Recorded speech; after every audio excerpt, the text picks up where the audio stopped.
അസ്സലാമു അലൈക്കും. ഇന്ന് ഞാൻ വന്നിട്ടുള്ളത് ഒരു വൈറ്റ് സോസ് പാസ്തയുടെ റെസിപ്പിയുമായിട്ടാണ്. ഇതെങ്ങനെ തയ്യാറാക്കാമെന്നുള്ളത് നോക്കാം. പാസ്ത വേവിക്കാനായി വെച്ച പാത്രത്തിലേക്ക് 3/4 ടീസ്പൂൺ ഉപ്പും 1 ടേബിൾ സ്പൂൺ ഓയിലും ചേർത്ത് നന്നായി തിളപ്പിച്ചെടുക്കുക. തിളക്കുന്ന സമയത്ത് ഇതിലേക്ക് 1.5 കപ്പ് പാസ്തയാണ് ഇട്ട് കൊടുക്കുന്നത്. ഇത് 5-6 മിനിറ്റ് ആകുമ്പോഴേക്കും ഇത് വേവായിട്ടുണ്ടാവും. ഇത് വെള്ളത്തിൽ നിന്നും കോരിയെടുത്ത് ഒരു സൈഡിലേക്കായിട്ട് മാറ്റി വെക്കുക. ഒരു പാന് സ്റ്റൗവിൽ വെച്ച് അത് നന്നായി ചൂടാകുന്ന സമയത്ത് ഇതിലേക്കായിട്ട് ഒരു കഷ്ണം ബട്ടർ ഇട്ട് കൊടുക്കുക. ഈ ബട്ടർ ഉരുകി വന്നാൽ ഇതിലേക്കായിട്ട് ചോപ്പ് ചെയ്ത വെളുത്തുള്ളി 1 ടേബിൾ സ്പൂൺ ഇതിലേക്കായിട്ട് ഇട്ട് കൊടുക്കുക. ഗോൾഡൻ കളറൊന്നും ആവണ്ട, എങ്കിലും ചെറിയതായി ഒരു മാറ്റം വരുന്നത് വരെ ഒന്ന് ഇളക്കിക്കൊണ്ടിരിക്കുക.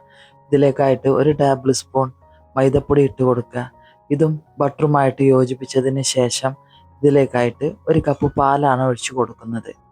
പാലൊഴിച്ചു കൊടുക്കുമ്പോൾ ഒരു അബദ്ധം പറ്റിയതാണ്. അത് കുറേശ്ശെയാണ് ഒഴിച്ചു കൊടുക്കേണ്ടത്. ഞാനത് ഒന്നിച്ച് ഒഴിച്ചു. അത് കാരണം ഈ മൈദപ്പൊടി പാലിൽ അലിയിച്ചെടുക്കാൻ കുറച്ച് താമസം വേണ്ടി വരും. പാലിൽ മൈദപ്പൊടി നന്നായി യോജിച്ചു കഴിഞ്ഞാൽ ഇതിലേക്കായിട്ട് 1/2 ടീസ്പൂൺ ഉപ്പാണ് ഇട്ട് കൊടുക്കുന്നത്.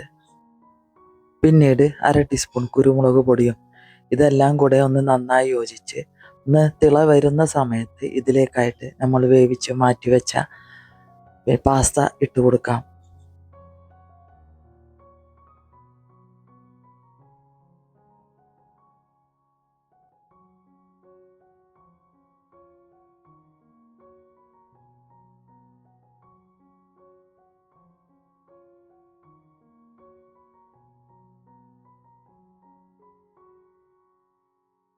പാസ്തയും പാലുമായി നന്നായി യോജിച്ചു കഴിഞ്ഞാൽ ഇതിലേക്കായിട്ട് ഇട്ട് കൊടുക്കുന്നത് ഒരു ക്യാപ്സിക്കത്തിൻ്റെ പകുതിയാണ് ചെറുതായി അരിഞ്ഞത്.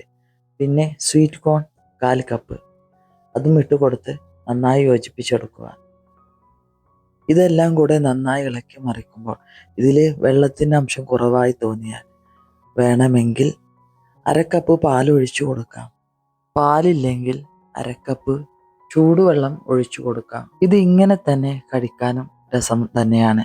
പക്ഷേങ്കിൽ ഒന്നും കൂടി ടേസ്റ്റായി കിട്ടാൻ വേണ്ടിയിട്ട് ഇതിലേക്കായിട്ട് ചേർത്ത് കൊടുക്കുന്നത് ചീസാണ്. അതേത് ചീസും ആവാം. ഞാനിവിടെ സ്ലൈസ്ഡ് ചീസാണ് 2 എണ്ണം ചേർത്ത് കൊടുക്കുന്നത്. 1/2 കപ്പ് കൂടെ പാൽ ഒഴിച്ചിട്ടും ഇത് ഡ്രൈ ആയിട്ടാണ് ഇരിക്കുന്നത്.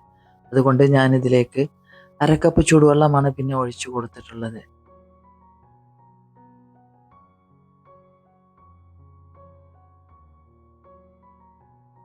1/2 കപ്പ് കൂടെ ഒഴിച്ചു കൊടുത്തപ്പോഴാണ് ഇതൊരു ക്രീമി ടെക്സ്ചറിലേക്ക് വന്നത്.